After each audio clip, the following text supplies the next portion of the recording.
Shalom, shalom, shalom. Let me check my volume.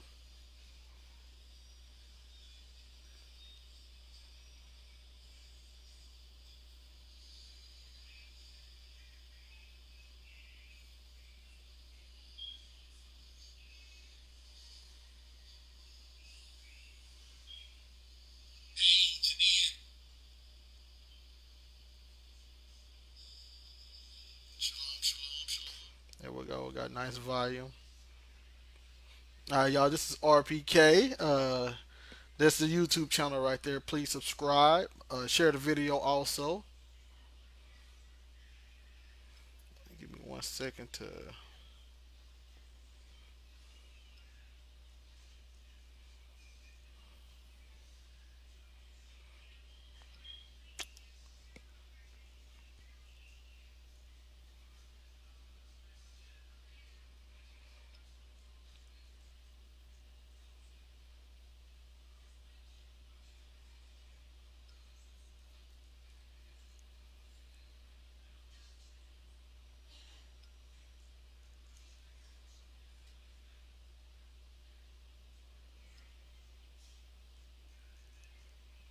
We finna get ready to get started momentarily. Tag someone. Share the video. Subscribe to the YouTube channel. Hit the bell.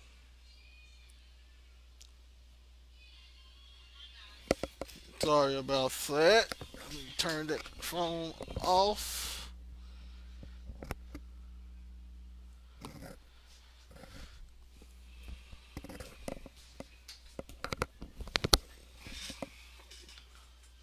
I know this phone is going to be ringing. Uh, Give me a few more minutes to get some more people in, and we're going to begin.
Here we go. Shalom, shalom, people.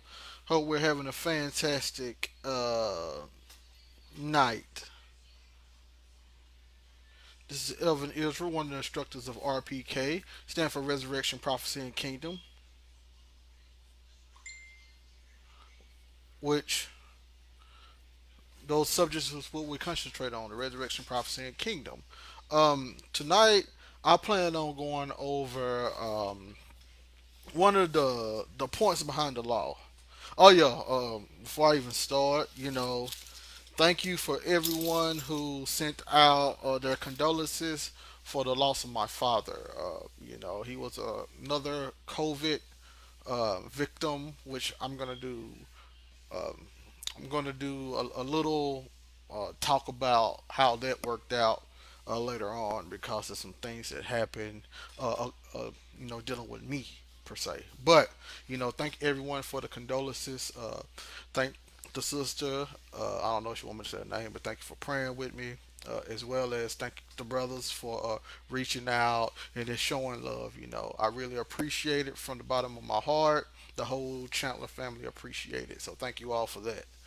And with that being said, now I want to go over some of the things dealing with the dietary aspect of the law because what we have done, we have turned the law of Moses into more of a burdenful duty. It was supposed to be something spiritual and magical, something divine, but people turned it into something carnal and something to be abused, and they actually turned it into a mechanism for punishment instead of a mechanism for living right. So, what I'm going to do today, I'm going to go through certain sources from ancient sources, one church father per se, other Jews, other quote unquote northern kingdom. There are different aspects on how the law of Moses dealing with the dietary system, how it worked out,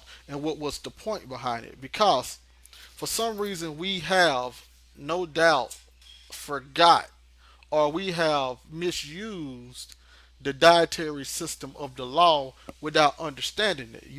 In order to worship the Father, you must worship Him in spirit and in truth.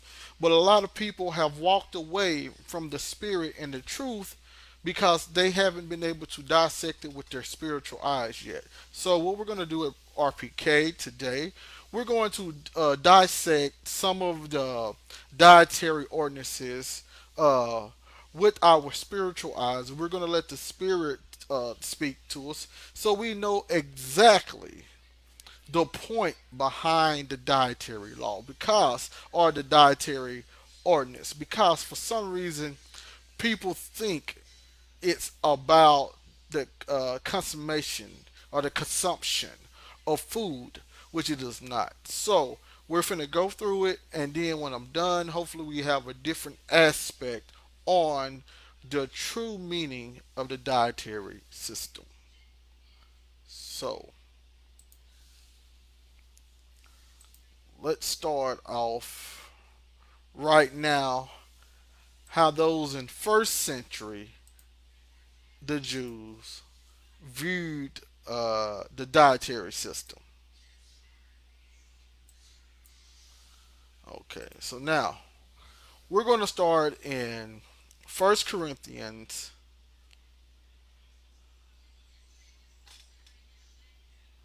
9. First Corinthians 9.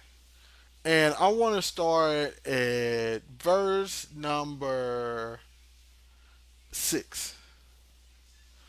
It says, "Or I only Barnabas."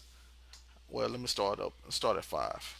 "Have we not power to lead about a sister, a wife, as well as other apostles, and as the brethren of the Lord, and Cephas, Peter? Or I only, and Barnabas? Have not we power to forbear working? Who goeth a warfare any time in his own charges? Who planteth a vineyard, and eateth not of the fruit thereof? Or who feedeth a flock, and eateth not of the milk of the flock? Say I these things as a man? Or said not the law the same also? So, in other words, he's saying, who's not benefiting from their works. So, this is more of the new covenant thing. You will plant uh, your vineyards, and nobody will take your vineyard from you, and all that stuff. You can find this in Isaiah 65, Isaiah 66, right? So now he's saying, say all these things as a man, or said not the law the same also?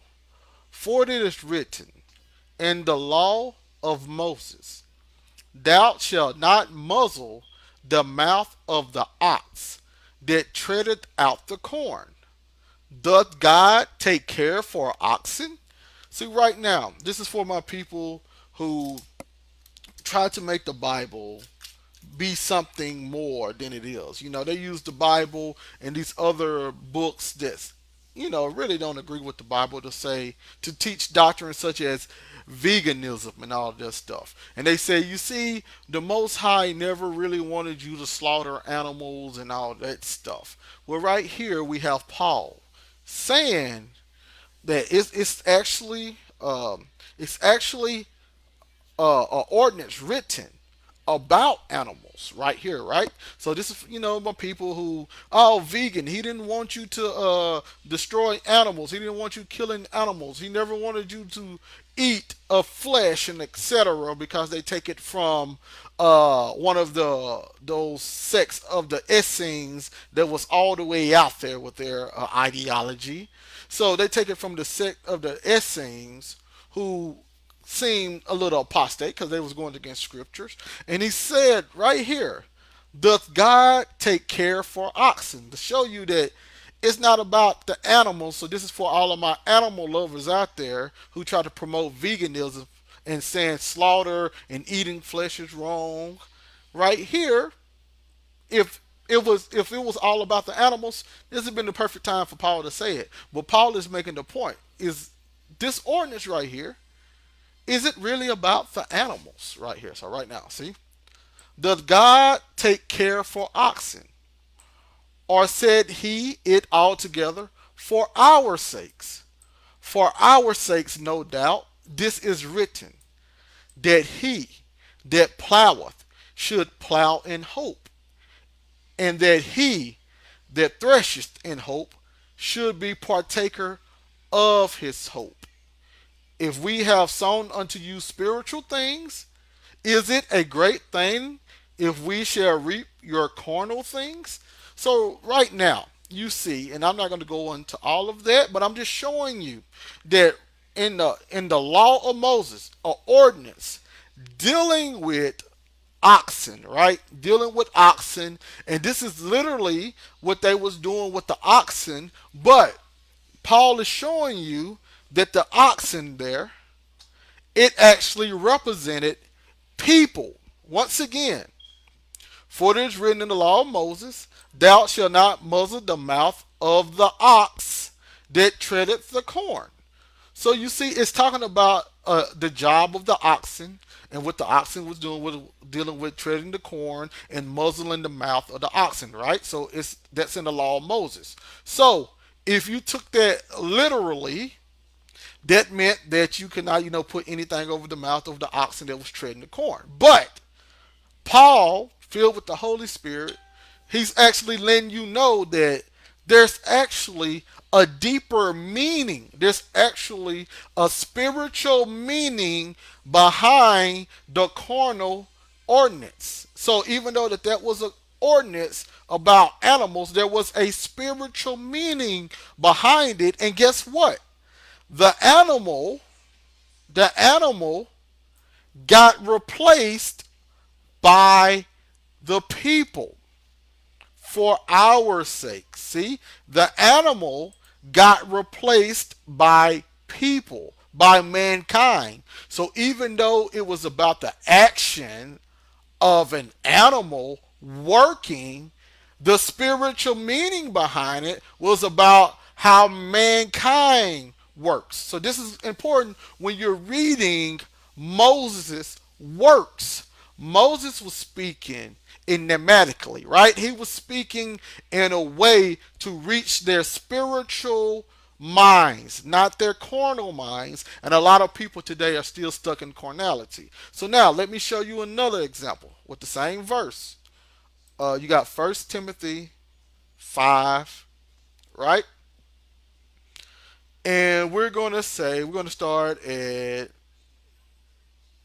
16. If any man or woman that believeth have widows, let them relieve them. And let not the church be charged, that it may relieve them that are widows indeed. Let the elders that rule well be counted worthy of double honor, especially they who labor in the word and doctrine.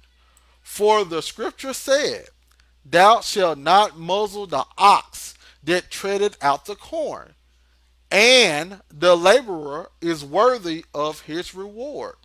Against an elder, receive not an accusation, but before two or three witnesses. So now you see right here, once again, when the elders that rule righteously, right, they was counted worthy of double honor, especially those who labored in the word and doctrine. So thou shalt not muzzle the ox that treadeth out the corn. The laborer is worthy of his reward. So you got to not stop or not uh, prevent the elder from doing this job. Let the elder work in the hope and in the vision that the elder has for whomever he's over, right? His household, or if he's over a congregation. Let him work in that hope. Let him work in his own vision, right? And when he achieves his goal, then pay him double honor for being able to follow through with his plan and that plan working out for him. So, the point here, though, is to show you once again that people and the action of the people, you see, you got the elders receiving double honor for laboring in the word and doctrine, right? So, the action of the animal, muzzle not the ox that treaded out the corn. The ox is treading out the corn. So the action of the animal is being replaced by the action of mankind. Once again, shalom everybody. The action of the animal is being replaced by mankind. So once you go to Deuteronomy 25th chapter, 4th verse, thou shalt not muzzle the ox when he treadeth out the corn. Even though that this commandment, this ordinance right here, is speaking directly about an animal, you see right here, it has spiritual applications for mankind. So now, if this verse has spiritual application for mankind, even though it's talking about a literal animal that's doing something that those animals did back then, even though it's talking about a literal animal that had a literal job to do and how mankind was supposed to interact with it, you see that the point that Moses was making was a spiritual point. So now, if this one has spiritual implications, why wouldn't the rest of it have spiritual implications? That's the point. People don't understand the spiritual implications behind these commandments. So they're putting you under a bondage. This is for my people who want to follow the law of Moses. The new covenant people, we have a different mindset. But for the people under the law of Moses, right? You see that you're following the law faithfully in your eyes, but you're missing the point behind the law. So if you're not doing the point behind the law, you're not really following the law. And we're going to show you in a second that the law itself had a point that a whole lot of people missed. But now, let's go to the food now, okay? We're going to go to the food aspect of the law now. Okay, so now let's go to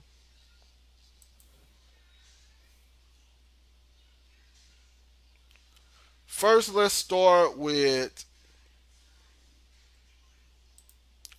the epistle of Barnabas, right?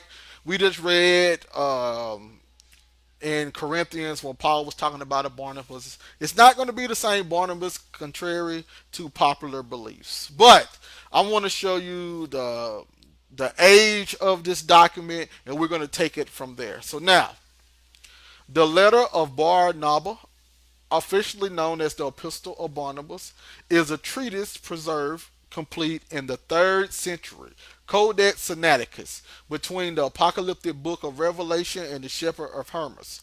The Sinaitic manuscript is the earliest complete New Testament in existence. So for my people who speak against the New Testament, right?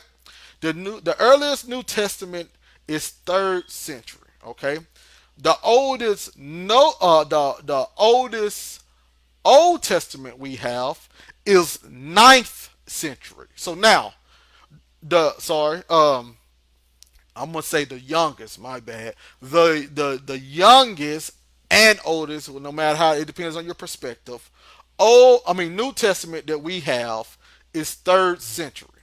Okay, the oldest slash youngest Old Testament we have is 9th century. So by default, our New Testament inside our Bible codex is older than our Old Testament codexes we have inside our Bibles by 6th century. So you cannot use what the disciples were saying to go against what the prophets were saying in the Old Testament, and you're trying to quote them back and forth, saying, "You see, the New Testament apostles is bugging out because it don't even say that." Their Torah and prophets that they had, we don't have access to that. So you can't disagree with them in their writings because we don't have what they was looking at.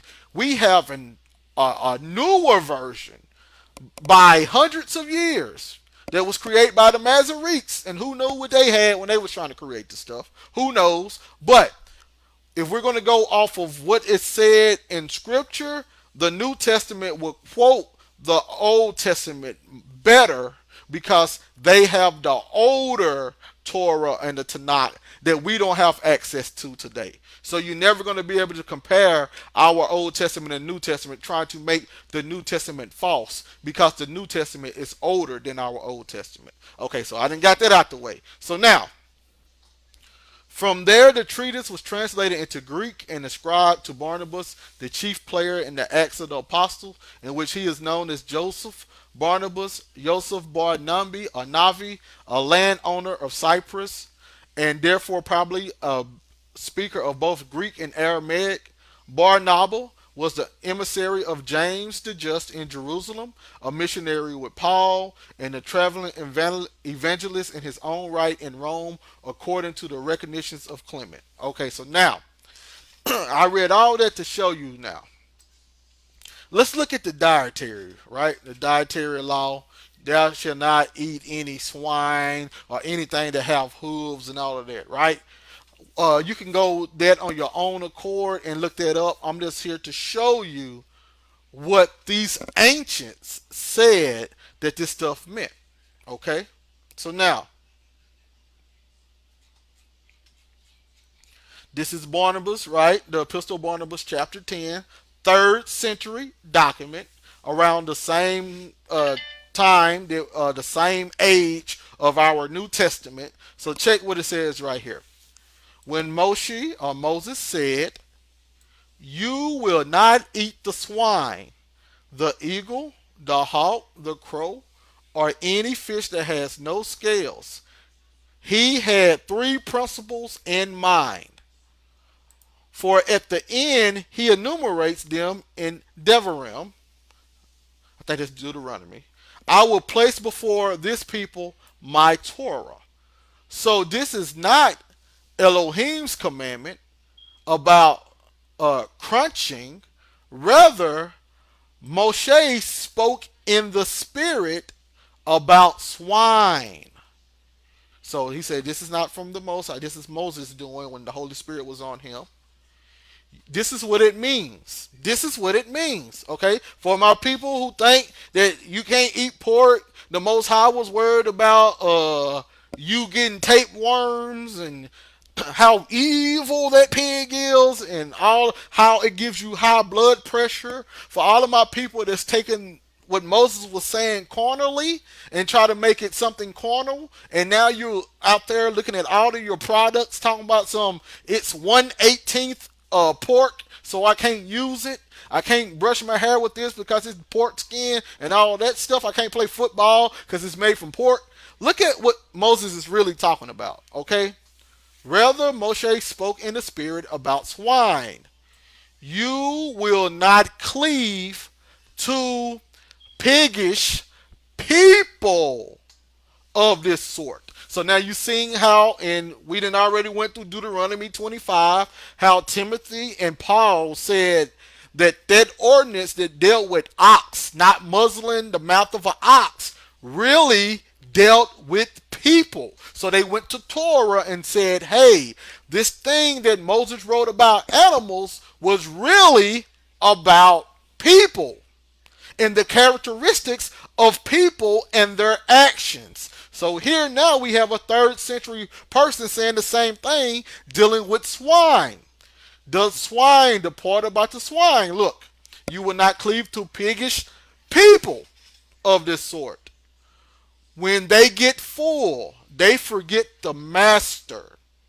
And when they are in need, they think of the master. So when they are full, when they have got what they want, they forget the Most High. Just like when these pigs, when they eat and when they get full, whoever's over them, they leave them alone. I don't know if anybody ever raised pigs before, but that's how they act. But when they're hungry, oh, they're all up on the on their shepherd or their owner. They're all up on them. They running behind them and all the other stuff. So now, and when they are in need, they think of the master, like the swine who does not know its master when it eats. When hungry, it cries out, and once it has received, it is quiet again. So that was the point behind the pig, right? The point behind the pig was that you were supposed to stay away from the people that had that type of personality. Okay, that's what's going on here. And then he goes on into the buzzard, the hawk, and the kite, and he explains to you, he means that you will not cleave to nor be like people of this sort who do not know how to provide for themselves by labor and sweat, but in their iniquity they seize the property of others, right? Those are those vultures and stuff, those scavengers, right? They observe, watching whom they will plunder in their covetousness while they carry on as though innocent. The same way these birds provide no food for themselves by work, but sitting idle by, seek out how they can eat the meat of others. Some people are likewise destructive on account of their evil works. See, so you can go through the epistle of Barnabas, and it goes through all of this, right? And I guess I can read a few more.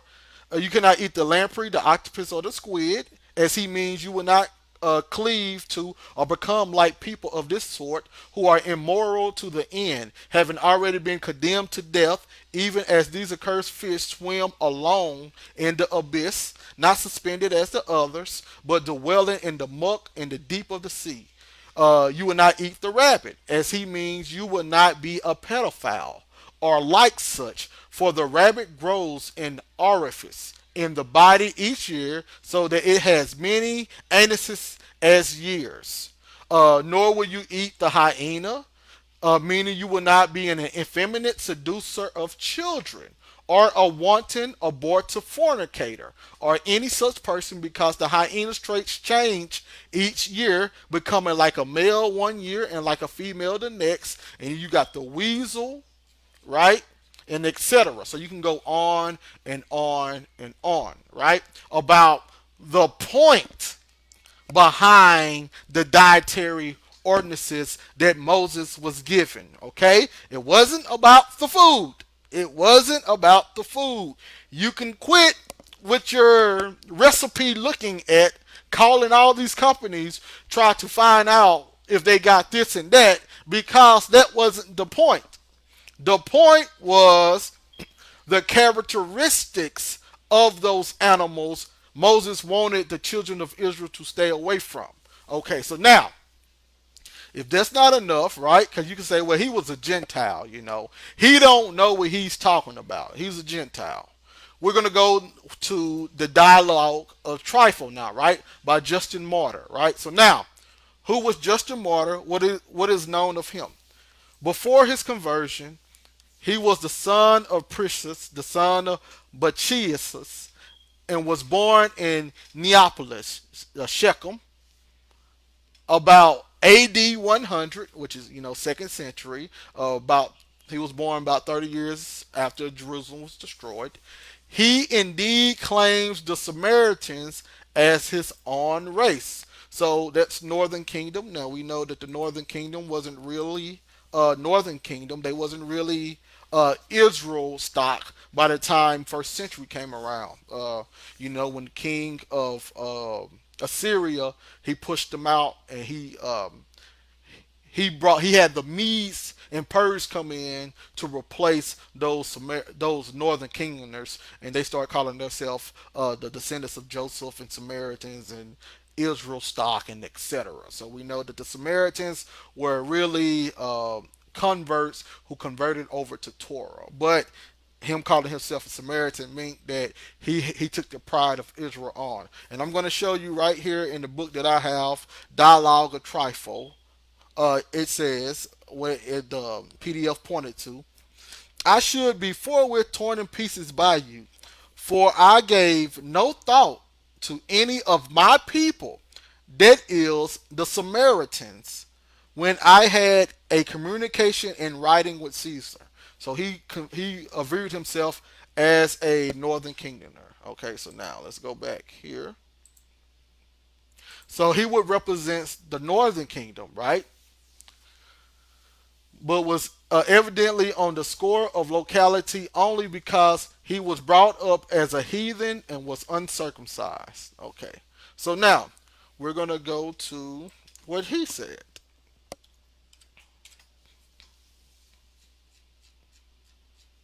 Oh, sorry.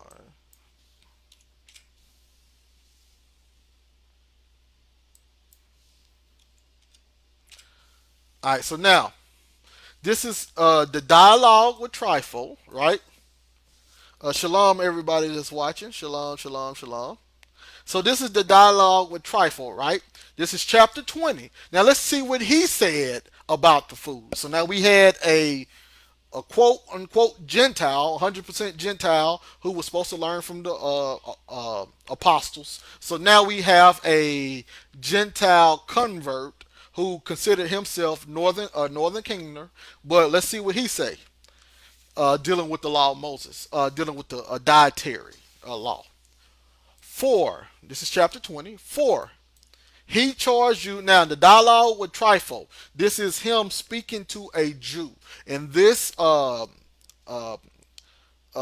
dialogue, right, he's actually addressing the questions that this Jew who was following the law of Moses in second century, this Jew, after the destruction of the temple, had a discourse, quote unquote discourse, with this Christian about what they were supposed to do, and how the new covenant operated, how the Messiah was really the Messiah, and how the old covenant fared versus the new covenant, aka the laws against the gospel or the grace. So they're going back and forth. So this is chapter 20 of that dialogue. And for all my people, I would say everybody should download this right here, Dialogue with Trifle. Everyone should download it just to have it and read through it. Your eyes are open up to a whole lot of stuff.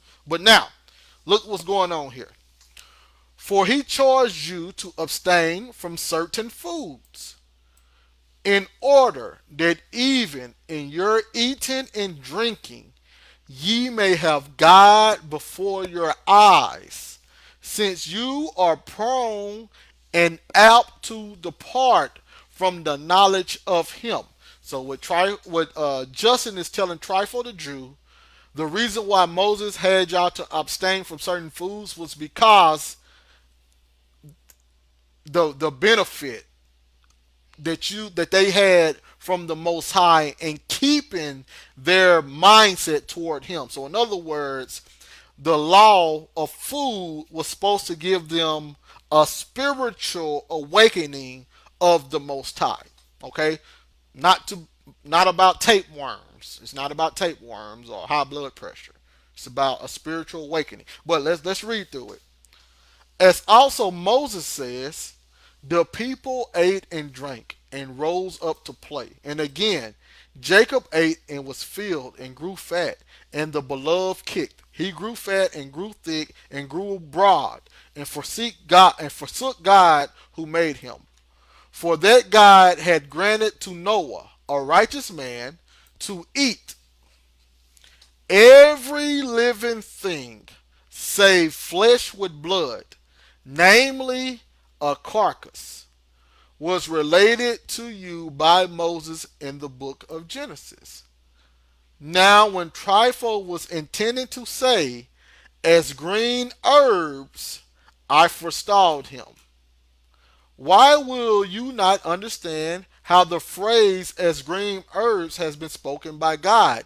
Namely, that as God had made the herbs for food for man, so also he had given the living creatures as flesh for him. But since we do not eat some plants, so ye say that a distinction was appointed to Noah in animals from that time onwards, aka you mean when Noah had the clean and unclean animals. Your explanation is not credible.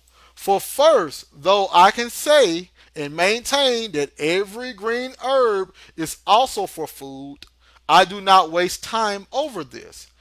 But even though we do make a distinction between the green herbs, not eating all, it is not because they are common or unclean that we do not eat, but rather because they are bitter or poisonous or thorny. But all the sweet and most nutritious and finest of both sea and land, we desire and partake in them. In the same way, God commanded you by Moses to abstain from things unclean and injurious and wrong. So now, if you look up these things, right, and I'm gonna let me come back to me. Well, I'm at right here. Now, that's how they actually translated it. I'm gonna show you how they translated in the a little epistle that I have. Um, this is how they translated it. Chapter 20, right here. And first, I shall not occupy myself with this, though able to say and to hold that every vegetable is food and fit to be eaten, but not eating all. We refrain from eating some, not because they are common or unclean, but because they are bitter or deadly or thorny. But we lay hands on and take of all herbs which are sweet, very nourishing and good, whether they are marine or land plants. Thus also God, by the mouth of Moses, commanded you to abstain from unclean and improper and violent animals. Okay? So that's what that means right there, right? Unclean, improper, or violent animals. Remember, the animals represent the actions or the characteristics of mankind. Unclean, injurious, and wrong, right? Violent animals, and etc. For when you were eating, for when you were even eating the manna in the wilderness, and were seeing all the wondrous deeds that were done for you by God, you made the golden calf and began to worship it. So that rightly does he ever cry aloud, foolish children. There is no faith in them. And then he goes on to show how the Sabbath was given to Israel because of their wickedness. It wasn't given to them for a prize, it was given to them for their wickedness. So now, if that don't give you say, well, that don't sound right. Even, I know that it says that he didn't want them to be around animals that were wicked or considered violent or improper. That's not correct. That's not correct. He didn't know what he was talking about. Now we're going to go to Philo, who is a Jew. Okay, so now we're going to go through the mouth. Shalom, shalom, Miss Tiffany. How are you doing? Now we're finna go to the mouth of a Jew, right? So now let's see what the Jews say. Philo, usually known as Philo the Jew, Philo Judaeus, a Philo of Alexandria, a city in Egypt with a large Jewish diaspora population in Greco-Roman times, lived from about 20 BC to about AD 50. He is one of the most important Jewish authors of the Second Temple period of Judaism and was a contemporary of both Jesus and Paul. Yet Philo is not nearly as well known or as frequently read as the first century AD Jewish historian Josephus. Part of the reasons for the relative neglect of Philo has had to do with the general unavailability of a convenient English translation of Philo, such as exists for Josephus in the frequent repentant one-volume translation of William Winston. But anyway, I'm just here to show you that this Jew, he was in Alexandria, Egypt, which was considered the world at that point in time in that first century. It was known for the world's center of education. Right? They had the biggest library known to man. Around that time period, that's when they had the Torah translated into Greek, aka what they call the Septuagint. But he lived from 20 BC to AD 50. So now let's see what the Jew said about Moses' dietary system. Okay, see right here. Let's see. Concerning animals. So this is special laws for 17, chapter 17, or is that section 17? But I got it right here on the screen just in case you want to see it. Moreover, Moses has not granted an unlimited possession and use of all other animals to those who partake in his sacred constitution. But he has forbidden with all his might all animals, whether of the land or of the water, or that fly through the air, which are most fleshy and fat, and calculated to excite treacherous pleasures. And calculated to excite treacherous pleasures. So now he's going to keep going on. Well knowing that such attracting as with a bait, that most slavish of all the outward senses, namely taste, produce insatiability. I think that's how you say it. But anyway, an incurable evil, or that's insatiability, right?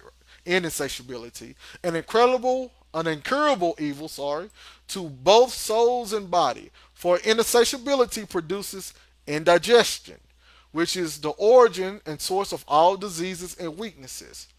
Now, of land animals, the swine is confessed to be the nicest of all meats by those who eat it, and of all aquatic animals, the most delicate are the fish which have no scales.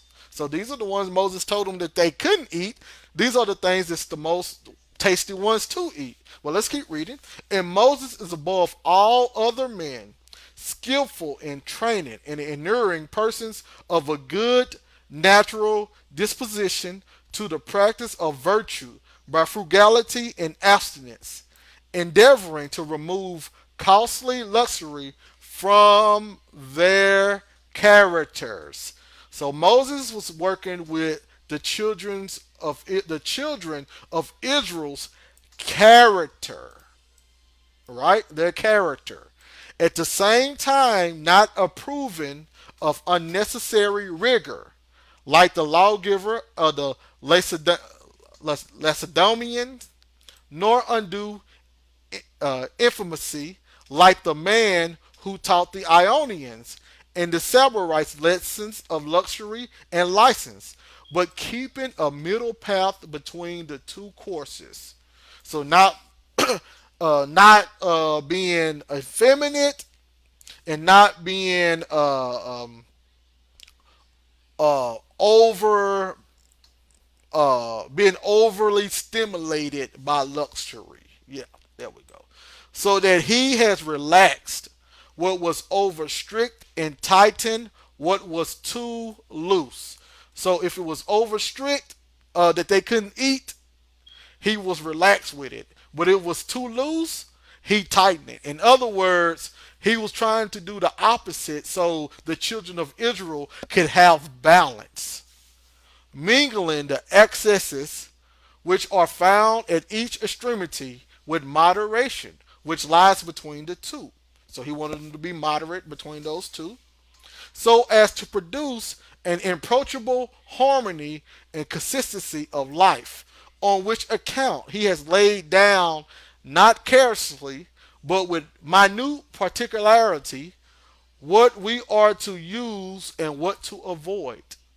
One might very likely suppose it to be just that those beasts which feed upon human flesh should receive at the hands of men similar treatment. So, in other words, an eye for an eye, a tooth for a tooth. They kill man, man should be able to kill them. To that which they inflict on men.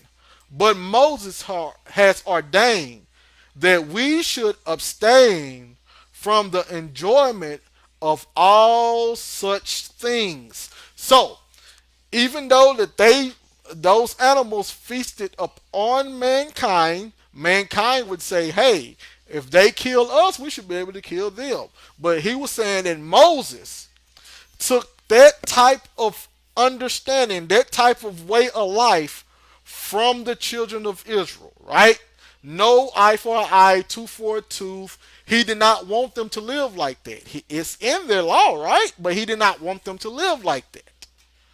And with a due consideration of what is becoming to the gentle soul, he proposes a most gentle and most pleasant banquet. So not uh, um, those animals that's violent, right? Nothing to deal with violence. No eye for eye, tooth for a tooth. None of that things that deals with a lot of content and stuff. No, he wanted them to have a gentle and pleasant gathering. For though it is proper that those who inflict evils should suffer similar calamities themselves. So now you see how the focus went from the characteristics of animals to the characteristics of mankind. Once again, the focus went from the characteristics of the violent animals to the characteristics of violent men. Yet, it may not be becoming to those whom they ill treated to retaliate, lest without being aware of it, they become brutalized by anger, which is a savage passion. And he takes such care to guard against this, that being desirous to banish as far as possible all desire for those animals above mentioned, he forbids with all his energy the eating of any carnivorous, is it? Yeah, I think it's carnivorous, carnivorous, or whatever it is. I know it's a carnivore animal at all, selecting the herbivorous animals out of all those kinds which are domesticated, since they are tamed by nature, feeding on that gentle food which is supplied by the earth, and having no disposition to plot evil against anything. So, in other words, Moses did not want them to eat of food that was considered aggressive, considered violent, considered eye for an eye, tooth for a tooth, considered a scavenger, considered covetousness, that would covet another's belonging, another animal's belonging. Even though those foods would have been considered delicious, Moses did not want that a part of the children of Israel at all. Therefore, he took the animals that had that same nature from them to change their disposition, right, on the way that they interact with each other. So, in other words, Moses wasn't trying to prevent Israel from getting tapeworms and high blood pressure. He was trying to prevent Israel from having the mindset of being wicked, of having the mindset of being violent, having the mindset of being unclean. So he was using the food as a way to explain to the people not to be evil, not to plot evil. That's what he was doing, right? And then right here, I'm just going to read right here what beasts are not clean. For this reason, all animals with solid hooves and all with many toes are spoken of by implication as unclean. The one because, being so, they imply that the nature of good and evil is one and the same, which is just as if one were to say the nature of a concave and of a convex surface, or of a road uphill and downhill was the same. And the other, because it shows that there are many roads, though indeed they have no right to be called roads at all, which lead the life of a man to deceit. For it is not easy among a variety of paths to choose that which is most desirable and the most excellent. So, in other words, the animals represented different characteristics of mankind and the way that the man was supposed to interact with their community. That was the point of the dietary foods, right? This is what Moses was doing. He was thinking about one thing, and people have taken that understanding and ran off with it, right? So now we're going to let's go here. Sorry.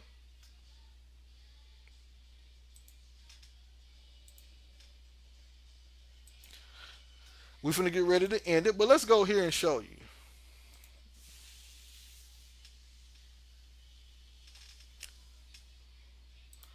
So once you go to Matthew 22, right?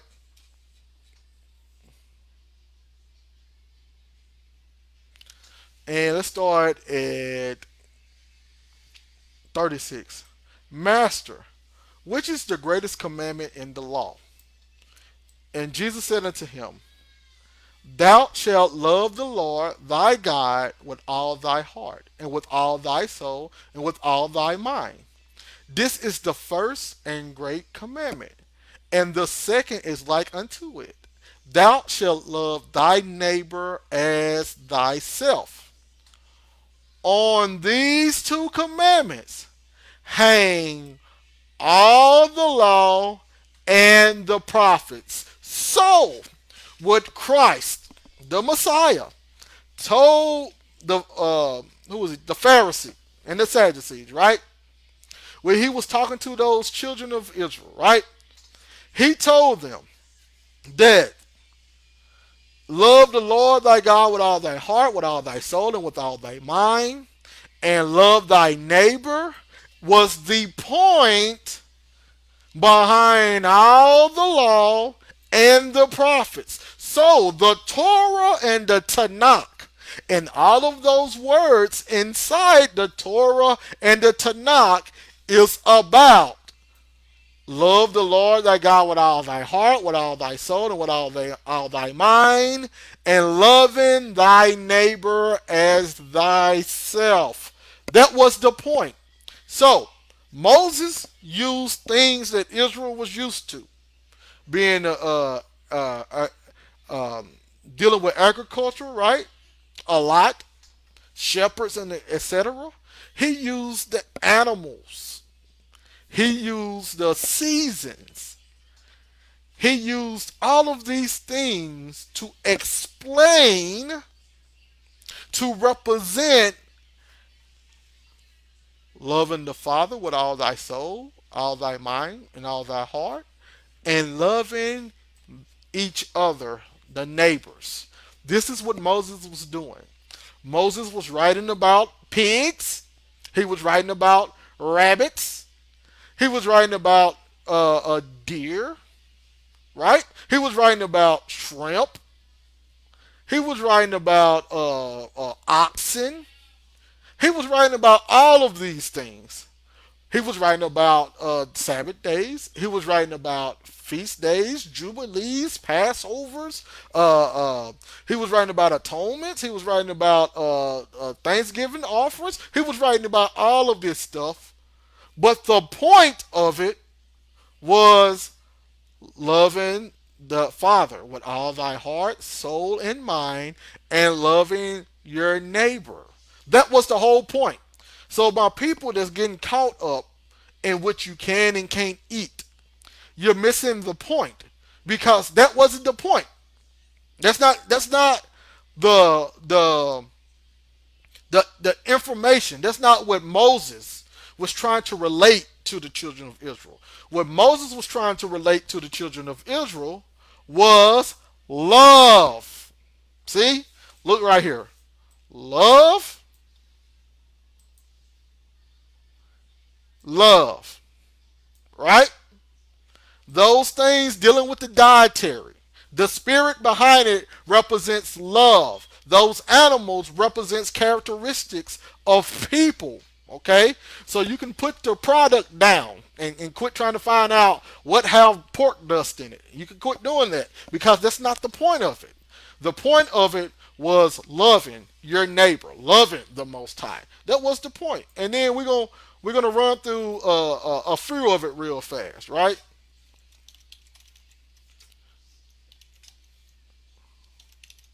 So now let's just run through it real fast, right? This is Christ's words, right? So then you got Romans 13 and 8. Owe no man anything but to love one another. For he that loveth another hath fulfilled the law. Okay? Christ said, let's go back to Christ, right? Matthew 5, right? Then we're going to go right back to Romans. Matthew 5, 17. Think not I am come to destroy the law or the prophets. I am not come to destroy, but to fulfill. What did Christ say? Matthew 22.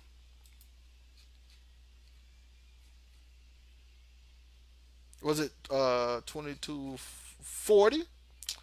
Thou shalt love the Lord thy God with all thy heart, thy mind, and thy soul. This is the first and greatest commandment. And the second is like unto it, thou shalt love thy neighbor as thyself. On these two commandments hang all the law and the prophets. This is what Christ came to do. I don't know what people are telling y'all about a continuation of the law of Moses and stuff, and you gotta wear fringes and your pork stuff. That's not what Christ came to do. Christ came to display love for the Father and the neighbor. On these two commandments hang all the prophets. This is said in the same book when Christ was telling them, I am come not to destroy the law or the prophets, but to fulfill. What was he fulfilling? What fulfills the law? Let's go again to show you how he fulfilled the law. Owe no man anything but to love one another. For he that loveth another had fulfilled the law. That's what Christ came to do. And we can keep reading. For this thou shalt not commit adultery if you love. Thou shalt not kill. Thou shalt not steal. Thou shalt not bear false witnesses. Thou shalt not covet. And if there be any other commandment, that includes the Sabbath day, people. If there be any other commandment, it is briefly comprehended in this saying, namely, thou shalt love thy neighbor as thyself. The Sabbath day isn't about you resting.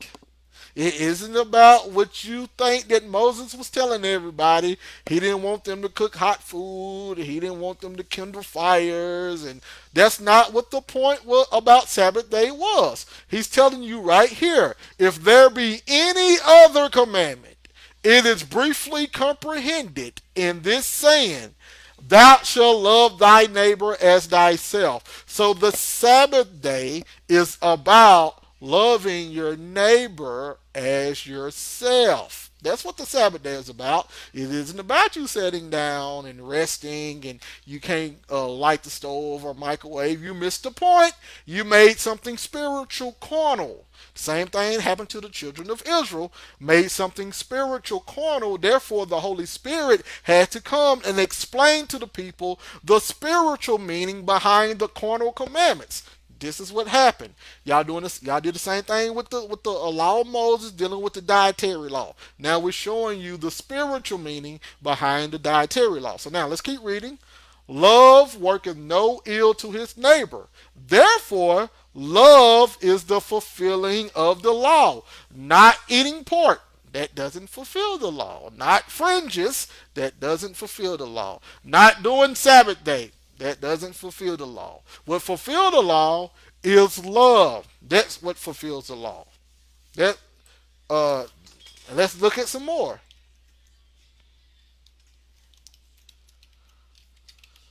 Let's look at some more. We can go to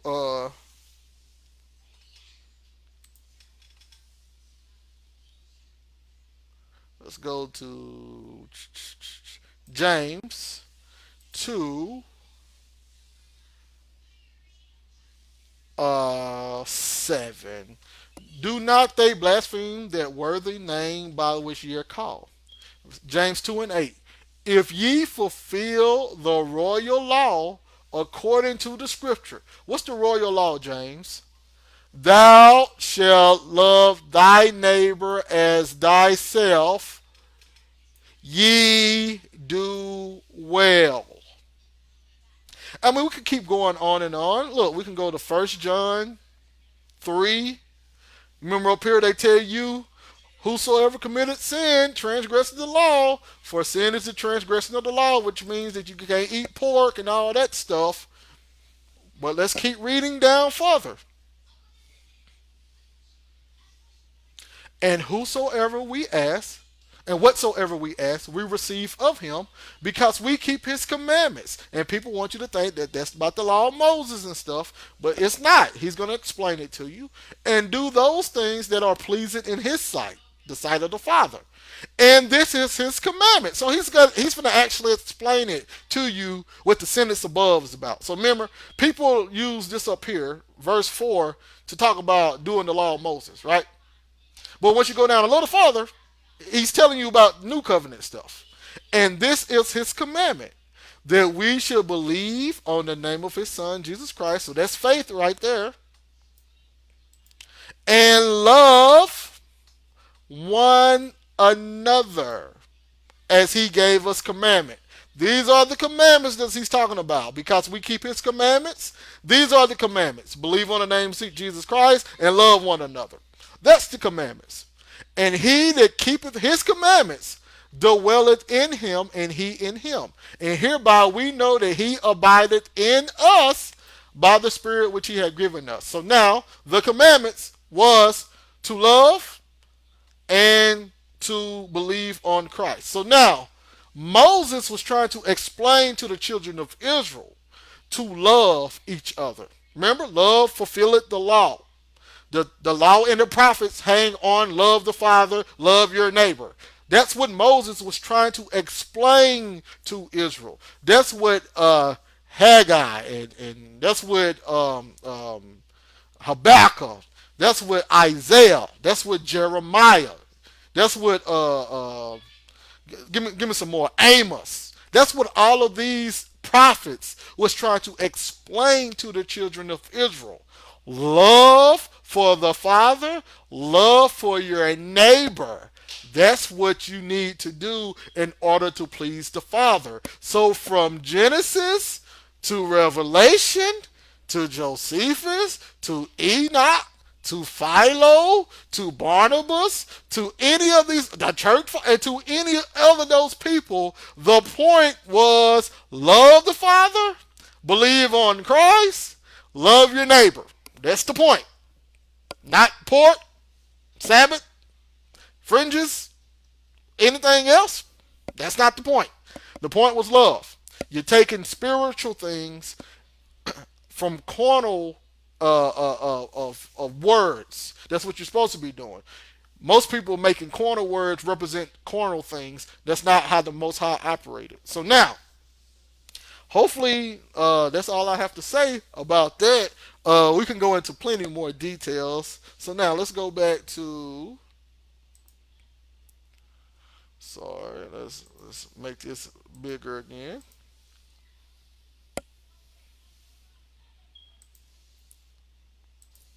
So now let's one sec. Here we go right here. So this is our YouTube University, RPK, Resurrection, Prophecy, and Kingdom. 43 subscribe. We need a whole lot more. Come on, y'all. Subscribe. Share the video. Hit the bell so you have, that's the bell right there. Bam. So you can have all kind of updated videos when they come out. Okay? That's our university channel. For my personal channel, AOSDCHANDLER stand for Assembly of Sound Doctrine channel. Sorry about that. As you can tell, I have a plethora of videos breaking down all of the biblical questions that a person might have because they didn't took the Bible, made it futurist, made it teach some type of westernized, Americanized doctrine. They didn't took it from the Eastern meaning, the ancient meaning. So what I'm doing in these videos, I brought it back. So you can see there's a plethora of videos I have that breaks down a lot of information. And as you could tell, look, 2 hour videos, 1 hour 53-minute videos, 2 hour 5-minute videos, 2 hour 46-minute videos, and etc. I do topics ranging from the breakdown of all prophecies into what certain verses meant, even marriage, dealing with polygyny. I got a lot of debates in which I have defended the gospel. Let's go to my playlist. You see, I have what's that? I got 31 debates defending the gospel. I got 4 videos about the tribulation period. Light videos. These things my daughters have done on my account. But this is the tribulation period. These are the debates and etc. So we have a lot of information that we're trying to bring out. So let's go back to RPK. Please subscribe to the channel. That's it right there. So all I was trying to do, and that's our word right there, RPK. We're trying to expand the university. No camp university. We're just trying to give you the correct information. You can do whatever you want to with the information. But here, as you could tell, we teach love, which people say, oh, you guys are Christian. No, we're actually teaching new covenant doctrine. And we can see what Moses was trying to explain. The law and the prophets all hung upon loving the Father and loving your neighbor. So this is the doctrine that we teach, okay? So it's not about the carnality that people are trying to say it's about. It's about the spirituality, the spiritual man, the inside, changing your character on the inside. So thank you all for listening. I love you all. Hope y'all have a great evening. I got a new lesson coming out explaining what's going on with this quote unquote polygyny aspect dealing with the New Testament as well as the Old Testament. You know, a lot of us are lost in the sauce, right? We really don't understand what's going on with marriage. And a lot of people look at it from the lustful way, or you guys are doing it this and that, and that's not how we do, and the law of the land. So what I'm going to do, I'm going to sit back, and we're going to go through the things that Paul was saying, the things that Moses was saying, and we're going to see if we can actually pull ancient Hebraic sources to get to the bottom of how marriage is supposed to operate even thousands of years later, which is our timeline right now, because the Most High controls the constitution of the union, not the law of man, not our brothers and sisters, but the Most High. He created the union, so we're going to go through how He said the union is supposed to go and how the new covenant used those principles for union. So that's going to be later, but now we see the spirit behind the law. I hope you all enjoyed it and etc. Thank you for listening. Once again, thank you for the condolences for my father. I'm me myself. I'm day 11 on being tested positive for COVID, but doing the Lord's work. So we're gonna do it. We're gonna keep going. I love you all. Have a great night and subscribe to the YouTube channel. Shalom.